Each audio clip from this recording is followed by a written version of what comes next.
Sí, perfecto. Pues muy buenos días y muchas gracias por asistir a la rueda de prensa tras el celebrado Consejo de Gobierno de este martes. Entre otros temas, hoy hemos dado luz a un paquete de medidas para seguir incentivando la formación, el empleo y el desarrollo de nuestras empresas. Y además hemos aprobado una partida para la adecuación y reapertura de uno de los campamentos turísticos de Extremadura. Pero quiero primero informarles de un paso importante en la atención de la discapacidad. Hoy, en el Consejo de Gobierno, se ha aprobado la autorización para la convocatoria de conciertos sociales de 4 servicios regulados dentro del marco de atención a la discapacidad de Extremadura. Les anuncio que a partir de enero de 2025 y hasta diciembre de 2027 se concertarán los siguientes servicios que se vienen prestando como subvenciones: centro de día, habilitación funcional, atención temprana y centro ocupacional. Esta convocatoria cuenta con una inversión de 168 millones de euros.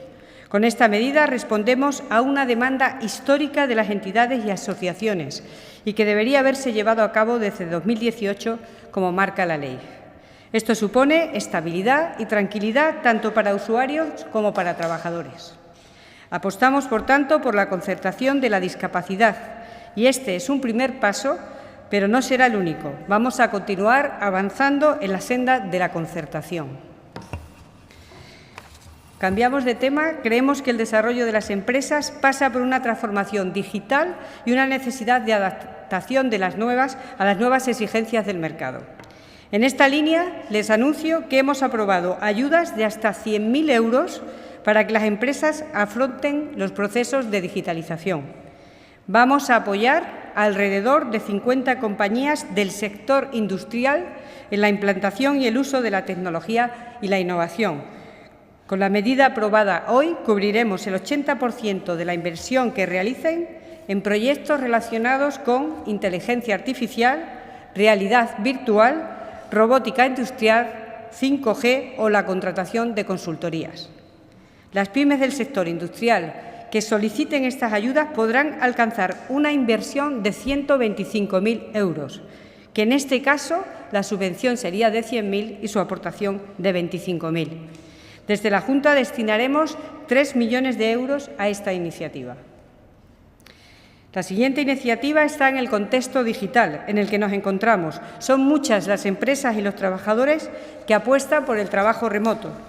Desde la Junta queremos favorecer que las personas que opten a esta modalidad de trabajo a distancia escojan Extremadura para instalarse. En este sentido, el Consejo de Gobierno ha autorizado unas ayudas de hasta 15.000 euros para nómadas digitales que se vengan a vivir a un municipio extremeño.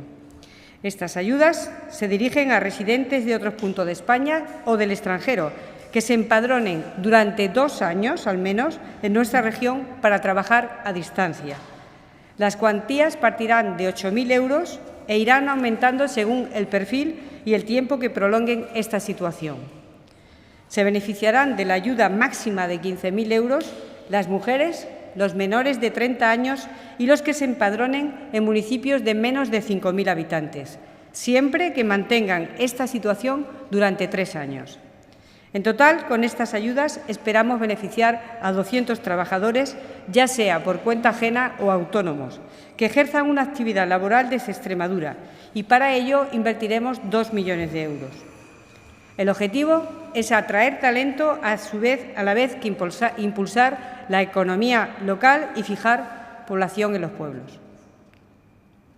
También en Extremadura apostamos por el empleo de calidad y para lograrlo hay que pasar por garantizar la seguridad de las personas en sus centros de trabajo.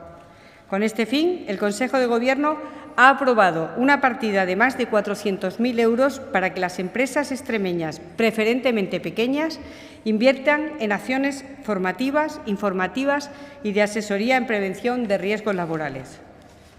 Cubriremos gastos salariales y técnicos de los profesionales que presten este servicio. Las ayudas se distribuirán a través de las organizaciones sindicales y empresariales más representativas.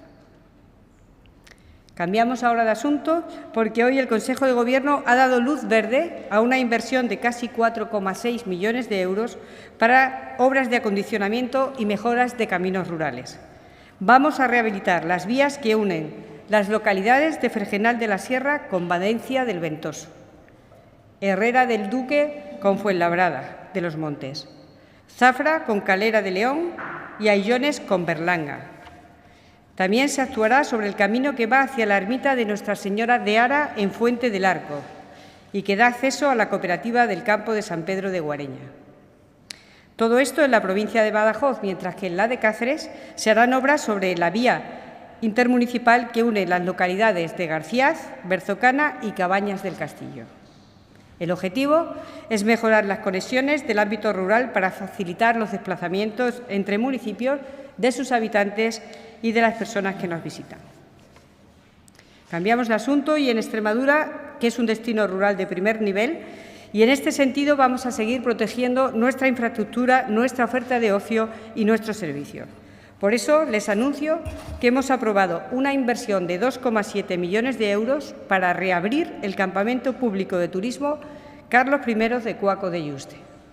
Permanecía cerrado desde 2020 y con estas obras vamos a acometer una reforma completa de instalaciones para hacerlas mucho más modernas y que cumplan con la normativa actual. Queremos convertir el campamento público de Yuste en un espacio turístico de referencia, no solo por sus servicios, sino también por el entorno, que, como saben, es una ubicación privilegiada y que los visitantes podrán disfrutar de Cuacos de Yuste y de toda la comarca de la Vera. Desde la Junta seguimos trabajando para garantizar el funcionamiento de todos los campamentos públicos extremeños, que son un importante activo de patrimonio turístico para nuestra tierra.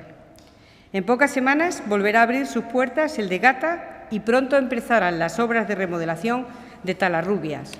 Es nuestra prioridad dotar a estos campamentos extremeños, insisto, de instalaciones modernas y acordes con este turismo rural sostenible. Ahora, por mi parte, es todo. Me pongo a su disposición. ¿Les parece primero con preguntas relacionadas con el Consejo de Gobierno? Hola, buenos días. Sobre lo primero que ha comentado de los conciertos, si podía comentar un poco cuál es la ventaja de por qué se hace concierto y no subvenciones o en qué cambia exactamente. Bueno, sobre todo saben ustedes que la diferencia entre un concierto y una subvención es la estabilidad y la tranquilidad que le vamos a dar a los usuarios y a los trabajadores. Una subvención tiene límite, un concierto permite que tanto los trabajadores como las empresas puedan trabajar con más tranquilidad. No sé si quiere algún dato más. Sí, sobre este mismo asunto no sé si tendrán un cálculo de a qué número total de o aproximado de trabajadores de las entidades sociales puede beneficiar en Extremadura. Hacemos llegar, desconozco ahora mismo ese dato, pero se lo hacemos llegar esta misma mañana. Sí, al respecto ha señalado cuáles son las cuatro centros, tipologías de centros. Me gustaría si la podría repetir y, sobre todo, estamos hablando de dependencia. Claro, está también muy ligada con las personas mayores. Me gustaría saber un poco, porque lógicamente hay centros de día que son para las personas mayores, que también hay plazas de personas mayores, de personas con discapacidad. Muchas veces, vamos a decir que el mismo centro no hace solo una función, sino que porque las poblaciones a lo mejor no tienen tanta demanda como para tener una de forma independiente, aclarar un poco, sobre todo de cara al usuario. ¿El usuario va a tener algún cambio también? ¿No va a tener ningún cambio en los servicios que recibe? Mire, le voy contestando. Los conciertos son centros de día, habilitación funcional, atención temprana y centro ocupacional. Sobre cómo va a resolverse, evidentemente con mejoras siempre para el usuario. En los casos en los que sean centros que tengan poco, pues evidentemente se adaptarán a todas las condiciones que haya. No obstante, iremos informando, a medida que vayamos haciendo los conciertos, iremos informando de cada uno de ellos y de los que queden por hacer. Sí, gracias. Ahondando un poquito más en la cuestión, entiendo que este es un asunto importante. Era una reivindicación del sector dar un poco más de estabilidad temporal, porque muchas veces tenía que prestarse un servicio sin que estuviera el dinero disponible. Entiendo que esto lo que pretende hacer es… eso. Viene a ser, las subvenciones tienen un plazo de caducidad inmediato y uno está siempre con esa tensión, ¿no?, encima de que la subvención se acabe, se vuelva a renovar, etcétera. Un concierto nos permite, insisto muchísimo, dar esa estabilidad que es una reivindicación histórica para que pudiéramos llegar a esto y de la cual estamos pues muy satisfechos por poder conseguir este acuerdo. Por eso quería preguntarle, ha dicho que sería de enero del 25 a diciembre del 27, digamos que serían esos 3 años son los que salen a licitación, Sí, o sea, sí. Durante esos 3 años las organizaciones que asuman estos servicios tendrán la estabilidad de que van a ser ellas las que lo ejerzan. 5 al 27, eso es. Y aparte de estas 4 áreas en las que, no solamente para mayores, también atención temprana, en fin, es muy amplio, ¿hay algún aspecto que quede fuera? Quedarán otros 3, me parece que son, que se abordarán al año que viene y se implementarán también como conciertos en cuanto podamos. La idea es todos los servicios que se prestan Sean a través del con MADEX Eso sean es. con conciertos. Sean con concierto y no con subvenciones como hasta ahora. Vale, vale. Y en otro orden de cosas, ya Sí. aparte de esto, estamos también muy pendientes de la reunión del presidente del Gobierno con la presidenta de la Junta de Extremadura. No sé si hay ya una fecha sobre la mesa de cuándo podría ser esa reunión de presidentes. No hay ninguna fecha todavía. Como saben, está solicitada desde el inicio del Gobierno de la presidenta María Guardiola y aún no hay ninguna fecha. ¿Nada más? Pues muchísimas gracias y que tengan buen día.